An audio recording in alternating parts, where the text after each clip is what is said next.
Hello ಎಲ್ಲರಿಗೂ ಶುಭೋದಯ. Welcome back to Shobha Sudeep vlogs Kannada. ಎಲ್ಲರೂ ಹೇಗಿದ್ದೀರಾ? ಐ ಹೋಪ್ ಎಲ್ಲರೂ ಚೆನ್ನಾಗಿದ್ದೀರಾ ಅಂತ ಭಾವಿಸ್ತಾ ಇದ್ದೀನಿ. ಇದು ಭಾನುವಾರದ ವ್ಲಾಗ್ ಆಗಿರುತ್ತೆ.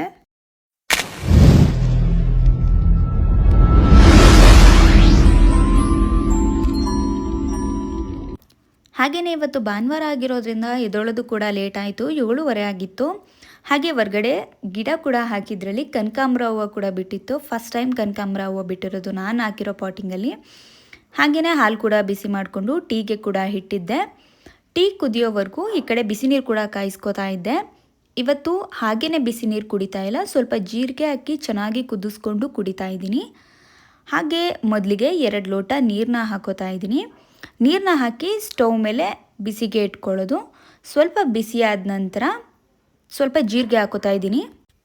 ನನಗೆ ಒಬ್ಬಳಿಗೆ ಆಗಿರೋದ್ರಿಂದ ಸ್ವಲ್ಪನೇ ಜೀರಿಗೆ ಹಾಕೋತಾ ಇದ್ದೀನಿ. ಇದು ಮೊದಲನೇ ಸತಿ ಕುಡಿಯೋರಿಗೆ ಅಷ್ಟೊಂದು ಚೆನ್ನಾಗಿರಲ್ಲ ಅಂತ ಅನಿಸುತ್ತೆ, ಒಬ್ಬೊಬ್ರು ಅನಿಸುತ್ತೆ. ಬಟ್ ಇದು ಆ್ಯಸಿಡಿಟಿಗೆ ಹಾಗೆಯೇ ಅಜೀರ್ಣ ಸಮಸ್ಯೆಗೆ ತುಂಬಾ ಒಳ್ಳೆಯದು. ನಾವೀಗ ಹೊರ್ಗಡೆ ಜಂಕ್ ಫುಡ್ಸ್ ಆಗಿರ್ಬೋದು ಅಥವಾ ಮನೇಲೇ ಆ್ಯಸಿಡಿಟಿ ಆಗೋ ಫುಡ್ಗಳನ್ನ ತಿಂತಾ ಇರ್ತೀವಿ, ಗ್ಯಾಸ್ಟ್ರಿಕ್ ಆಗೋಗುತ್ತೆ. ಆ ಟೈಮಲ್ಲಿ ಈ ಥರ ಜೀರಿಗೆನ ಚೆನ್ನಾಗಿ ಕುದಿಸ್ಕೊಂಡು ಶೋಧಿಸ್ಕೊಂಡು ಕುಡಿಯೋದ್ರಿಂದ ನಮಗೆ ಆ್ಯಸಿಡಿಟಿ ಪ್ರಾಬ್ಲಮ್ ಆಗೋದಿಲ್ಲ. ನಾನ್ ವೆಜ್ ತಿಂದಾಗ್ಲೂ ಅಷ್ಟೇ ನಮಗೆ ಜೀರ್ಣ ಆಗಿದೆ ಅಂತ ಅನ್ನಿಸ್ತಾ ಇರಲ್ಲ. ಆ ಟೈಮಲ್ಲಿ ಈ ಥರ ಜೀರಿಗೆನ ಚೆನ್ನಾಗಿ ಕುದಿಸ್ಕೊಂಡು ಸೋಸ್ಕೊಂಡು ಕುಡಿಯೋದ್ರಿಂದ ಟ್ಯಾಬ್ಲೆಟ್ಸ್ ತೊಗೊಳ್ಳೋದಕ್ಕಿಂತ ಇದೇ ಬೆಟರ್ ಅಂತ ಅನಿಸುತ್ತೆ. ಬೇಗನೆ ಆ್ಯಸಿಡಿಟಿ ಕಡಿಮೆ ಆಗುತ್ತೆ. ನೀವು ಒಂದು ಸತಿ ಮನೇಲಿ ಟ್ರೈ ಮಾಡಿ ನೋಡಿ. ಹಾಗೆ ಇವತ್ತು ಹೆಸರಿಟ್ಟಿನ ದೋಸೆ ಮಾಡ್ಕೋತಾ ಇದ್ದೀನಿ. ಹಾಗೆಯೇ ಇಲ್ಲಿ ಆಲೂಗೆಡ್ಡೆ ಪಲ್ಯಕ್ಕೂ ಕೂಡ ರೆಡಿ ಮಾಡ್ಕೋತಾ ಇದ್ದೀನಿ. ಮೊದಲಿಗೆ ಆಲೂಗೆಡ್ಡೆನ 3 ತೊಗೊಂಡಿದ್ದೀನಿ. 2 ಭಾಗ ಹಾಗೆ ಕಟ್ ಮಾಡ್ಕೋತಾ ಇದ್ದೀನಿ. ಇದರಲ್ಲೂ ಕೂಡ ಒಳಗಡೆ ಕೆಟ್ಟೋಗಿರೋದಿರುತ್ತೆ, ನೋಡಿಕೊಂಡು ಹಾಕ್ಕೊಂಡ್ರೆ ಒಳ್ಳೆಯದು. ಹಾಗೆ ಯೂಸ್ ಮಾಡೋದ್ರಿಂದ ನಮಗೇನೆ ಎಫೆಕ್ಟ್, ಹಂಗಾಗಿ ಚೆನ್ನಾಗಿ ನೋಡಿಕೊಂಡು ಹಾಕೋತಾ ಇದ್ದೀನಿ. 3 ಆಲೂಗೆಡ್ಡೆನ ಕಟ್ ಮಾಡಿ ಹಾಕಿ 2 ಲೋಟದಷ್ಟು ನೀರನ್ನ ಹಾಕೋತಾ ಇದ್ದೀನಿ. ಹಾಗೆಯೇ ಸ್ವಲ್ಪ ಉಪ್ಪು ಕೂಡ ಹಾಕೋತಾ ಇದ್ದೀನಿ. ಈ ಟೈಮಲ್ಲೇ ಆಲೂಗೆಡ್ಡೆದು ಸಿಪ್ಪೆ ಬಿಡಿಸ್ಬಿಟ್ಟು ಹಾಕಿದ್ರೆ ಒಳ್ಳೆಯದು, ಬಟ್ ನಾನು ಬೆಂದ ಮೇಲೇ ಸಿಪ್ಪೆನ ಬಿಡಿಸ್ಕೋತೀನಿ.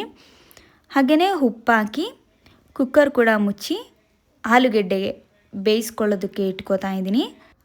ಆಲೂಗೆಡ್ಡೆನ ಸ್ಟವ್ ಮೇಲೆ ಕೂಡ ಇಟ್ಕೊಂಡಿದ್ದಾಯಿತು. ಹಾಗೆಯೇ ಆಲೂಗೆಡ್ಡೆ ಬೇಯೋದು ಸ್ವಲ್ಪ ಬೇಗನೆ, ಲೇಟ್ ಏನಾಗೋದಿಲ್ಲ, ಲೋ ಫ್ಲೇಮಲ್ಲೇ ಇಟ್ಕೋತಾ ಇದ್ದೀನಿ.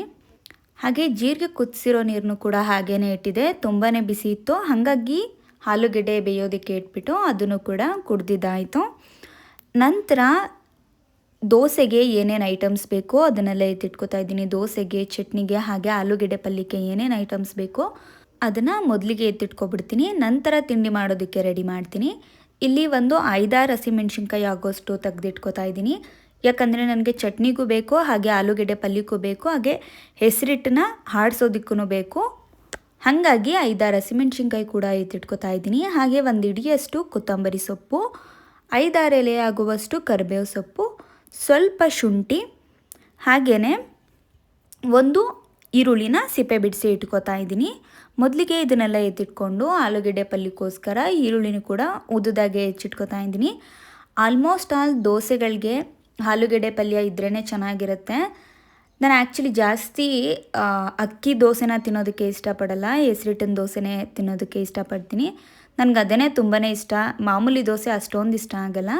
ಹಾಗಾಗಿ ನಮ್ಮ ಮನೇಲಿ ಜಾಸ್ತಿ ಅದನ್ನೇ ಹೆಸರಿಟ್ಟಿನ ದೋಸೆನೇ ಮಾಡ್ಕೋತೀನಿ. ಹಾಗೆ ಸುದೀಪ್ಗೂ ಕೂಡ ಈ ಹೆಸರಿಟ್ಟಿನ ದೋಸೆ ಇಷ್ಟ.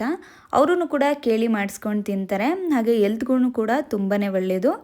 ಹಾಗಾಗಿ ಜಾಸ್ತಿ ಈ ದೋಸೆನೇ ಇಷ್ಟಪಟ್ಟು ತಿಂತೀವಿ.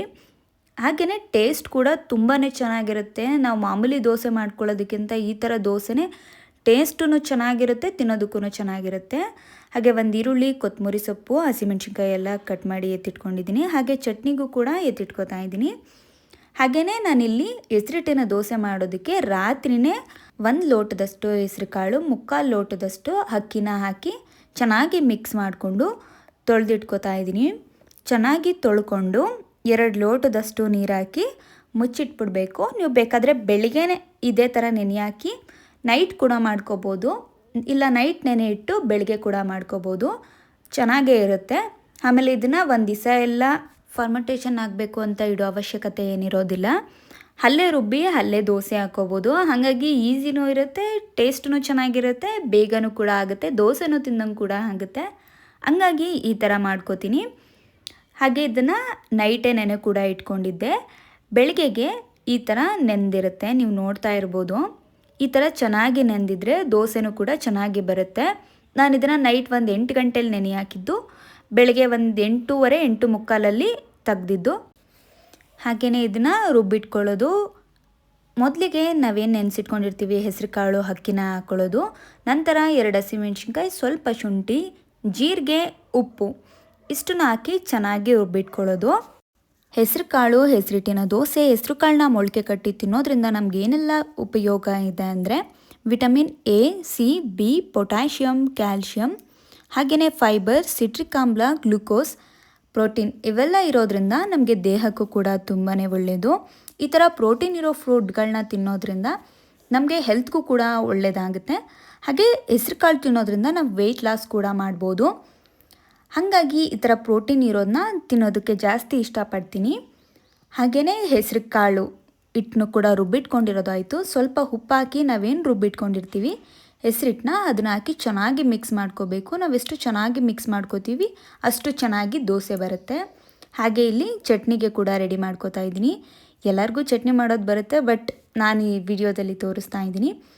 ಒಣ ಕೊಬ್ಬರಿ ಹಾಕ್ಕೊಂಡಿದ್ದೀನಿ, ಕಾಯಿ ಹಾಕ್ಕೊಂಡಿಲ್ಲ. 3 ಹಸಿಮೆಣ್ಸಿನ್ಕಾಯಿ, 1 ಎಸಳು ಬೆಳ್ಳುಳ್ಳಿ, ಹಾಗೆಯೇ ಕೊತ್ತಂಬರಿ ಸೊಪ್ಪು, ಹುರಿಗಡಲೆ, ಉಪ್ಪು ಇದಿಷ್ಟನ್ನು ಹಾಕಿ ಚೆನ್ನಾಗಿ ರುಬ್ಬಿಟ್ಕೊಳ್ಳೋದು. ಹುಣಸೆಹಣ್ಣೇನು ಹಾಕ್ಕೋತಾ ಇಲ್ಲ ನಾನು. ನೀವು ನೋಡ್ತಾ ಇರ್ಬೋದು ಚಟ್ನಿನೂ ಕೂಡ ತುಂಬಾ ಚೆನ್ನಾಗಿ ಬಂದಿತ್ತು, ಖಾರವಾಗಿ ಕೂಡ ಚೆನ್ನಾಗಿತ್ತು. ಹಾಗೆಯೇ ಒಂದು 10 ನಿಮಿಷ ಬಿಟ್ಟು ದೋಸೆ ಕೂಡ ಹಾಕೋತಾ ಇದ್ದೀನಿ. ನೀವು ನೋಡ್ತಾ ಇರ್ಬೋದು ಎಷ್ಟು ಚೆನ್ನಾಗಿ ಬರ್ತಾ ಇದೆ ಅಂತ. ಎಲ್ಲೂ ಕೂಡ ಅಂಟ್ಕೊಳ್ಳೋದಿಲ್ಲ. ತಿನ್ನೋದಕ್ಕೂ ಕೂಡ ಸಖತ್ ಟೇಸ್ಟಿಯಾಗಿರುತ್ತೆ, ಹೆಲ್ತ್ಗೂ ಕೂಡ ಒಳ್ಳೆಯದು. ನೀವು ಒಂದು ಸತಿ ಮನೇಲಿ ಟ್ರೈ ಮಾಡಿ ನೋಡಿ. ಹಾಗೆಯೇ ಈ ಹೆಸರಿಟ್ಟಿನ ದೋಸೆಗೆ ಈರುಳ್ಳಿನೂ ಕೂಡ ಹಾಕಿ ನೀವು ಮಾಡ್ಕೋಬೋದು. ನೀವು ಹೆಂಗೆ ದೋಸೆಗೆ ಈರುಳ್ಳಿ, ಕ್ಯಾರೆಟು, ಕರಿಬೇವು ಸೊಪ್ಪು ಇದನ್ನೆಲ್ಲ ಕಟ್ ಮಾಡಿ ಹಾಕ್ಕೊಂಡು ಮಾಡ್ಕೊಳ್ಳೋ ಥರನೇ ಇದಕ್ಕೂ ಕೂಡ ಕಟ್ ಮಾಡಿ ಹಾಕ್ಕೊಂಡು ಮಾಡಿಕೊಂಡ್ರೆ ಸಖತ್ ಟೇಸ್ಟಿಯಾಗಿ ಕೂಡ ಇರುತ್ತೆ. ಬಟ್ ನಾನು ಆ ಥರ ಏನು ಮಾಡ್ಕೋತಾ ಇಲ್ಲ, ನಾರ್ಮಲಾಗಿ ದೋಸೆ ಮಾಡ್ಕೊಂಡು ತಿಂತಾ ಇದ್ದೀನಿ. ನೀವು ನೋಡ್ತಾ ಇರ್ಬೋದು ಎಷ್ಟು ಚೆನ್ನಾಗಿ ಬಂದಿದೆ ಅಂತ. ದೋಸೆ, ಆಲೂಗೆಡ್ಡೆ ಪಲ್ಯ, ಚಟ್ನಿ, 9:30 ಒಳಗಡೆ ತಿಂಡಿನೂ ಕೂಡ ಮುಗಿಸ್ಕೊಂಡಿದ್ದಾಯಿತು. ಹಾಗೆಯೇ ಮಧ್ಯಾಹ್ನನೂ ಎಲ್ಲ ರೆಸ್ಟ್ ಮಾಡಿಕೊಂಡು ಸಂಜೆ ಗ್ರೇಪ್ಸ್ ಇತ್ತು, ಗ್ರೇಪ್ ಜ್ಯೂಸನ್ನ ಮಾಡೋಣ ಅಂತ ರೆಡಿ ಮಾಡ್ಕೋತಾ ಇದ್ದೀನಿ. ಮೊದಲಿಗೆ ಗ್ರೇಪ್ಸ್ ಎಲ್ಲ ತೊಗೊಂಡು ಒಂದು ಲೋಟ ನೀರು ಹಾಕಿ ಸ್ವಲ್ಪ ಉಪ್ಪು ಹಾಕಿ ಚೆನ್ನಾಗಿ ತೊಳೆದಿಟ್ಕೋತಾ ಇದ್ದೀನಿ. ಇದರಲ್ಲೂ ಕೂಡ ಕೆಮಿಕಲ್ಸ್ ಎಲ್ಲ ಮಿಕ್ಸ್ ಮಾಡಿರ್ತಾರೆ. ಚೆನ್ನಾಗಿ ತೊಳೆದು ಬಳಸೋದ್ರಿಂದ ದೇಹಕ್ಕೂ ಒಳ್ಳೆಯದು. ಹಾಗಾಗಿ ಚೆನ್ನಾಗಿ ತೊಳೆದಿಟ್ಕೊಂಡು ಬಳಸ್ತಾ ಇದ್ದೀನಿ. ಹಾಗೆಯೇ ಗ್ರೇಪ್ಸ್ನ ಮಿಕ್ಸಿ ಜಾರ್ಗೆ ಹಾಕೋತಾ ಇದ್ದೀನಿ. ಸ್ವಲ್ಪ ಗ್ರೇಪ್ಸು, 2 ಸ್ಪೂನಷ್ಟು ಸಕ್ಕರೆ, ಅರ್ಧ ಲೋಟದಷ್ಟು ನೀರನ್ನ ಹಾಕಿ ಚೆನ್ನಾಗಿ ರುಬ್ಬಿಟ್ಕೊಂಡು ಕುಡಿಯೋದು. ಇದರಲ್ಲೂ ಕೂಡ carbohydrate, iron, vitamin B9, magnesium, vitamin B2, B3, ಹೆಚ್ಚಿನ ಫೈಬರ್, ಪ್ರೋಟೀನ್ ಕೂಡ ಇರುತ್ತೆ. ಹಂಗಾಗಿ ಇದನ್ನು ಕುಡಿಯೋದ್ರಿಂದ ದೇಹಕ್ಕೆ ಒಳ್ಳೆಯದು. ಸಂಜೆ ಜ್ಯೂಸ್ನೂ ಕೂಡ ಕುಡ್ದಿದ್ದಾಯಿತು. ಹಾಗೆಯೇ ನಾವು ಹೆಲ್ತ್ ಬಗ್ಗೆ ಎಷ್ಟು ಗಮನ ಕೊಡ್ತೀವೋ ಅಷ್ಟೇ ನಾವು ಹೆಲ್ತಿಯಾಗಿರೋದಕ್ಕೆ ಸಾಧ್ಯ. ಹೆಲ್ತ್ ಇಶ್ಯೂಸ್ ಕೂಡ ಕಡಿಮೆ ಆಗುತ್ತೆ. ಹಾಗೆ ಇದಾಗಿತ್ತು ಇವತ್ತಿನ ವಿಡಿಯೋ. ಈ ವಿಡಿಯೋ ನಿಮಗೆ ಸ್ವಲ್ಪನಾದರೂ ಇಷ್ಟ ಆದರೆ ಪ್ಲೀಸ್ ಒಂದು ಲೈಕ್ ಮಾಡಿ, ಶೇರ್ ಮಾಡಿ, ಕಮೆಂಟ್ ಮಾಡಿ, ಸಬ್ಸ್ಕ್ರೈಬ್ ಮಾಡಿಕೊಂಡು ವಿಡಿಯೋನ ನೋಡಿ. ನೆಕ್ಸ್ಟ್ ವಿಡಿಯೋದಲ್ಲಿ ಸಿಗ್ತೀನಿ. Thank you.